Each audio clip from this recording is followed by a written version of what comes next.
सुभद्रा हिताधिकारी बड़ अपडेट एकाथरे मिल 25,000 टंका। तो जदि आप सुभद्रा योजना पैसा पाइबा चाहूँगी तो वीडियो निश्चय देखूँ।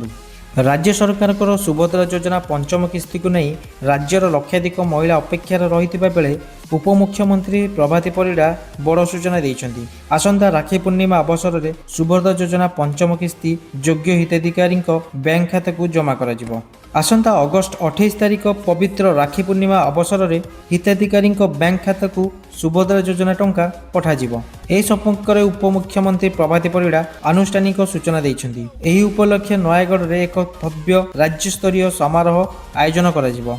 एही अवसर में राज्य 1 कोटी अधिक योग्य महिला हिताधिकारी को सुभद्रा योजना आर्थिक राशि प्रदान कराजिबो बोली जणा पड़िछि। योजनार न्यायावली अनुसार राज्यर योग्य महिला मानकु सामाजिक और आर्थिक सशक्तिकरण पई प्रतिवर्ष एक निर्दिष्ट आर्थिक सहायता राशि प्रदान करा जाउछि। एही पर्याय विशेष कथा हेउछि जे जेउ माने योग्य हिताधिकारी माने प्रथम थर पई आवेदन करिथिले सेमानकु मध्य एही दिन टंका मिलिबो। एही परि नूतन आवेदनकारी मानकु पूर्व किस्ती सहित मोट 5टी किस्तीर बकेया टंका एका संगरे मिलिबो बोली सूचना मिलिछि। रक्षाबंधनर शुभ अवसर में महिला मानक आर्थिक स्वावलंबन पई सुभद्रा योजना अर्थ प्रदान को नहीं हिताधिकारी मध्य प्रबल उत्साह देखा मिली।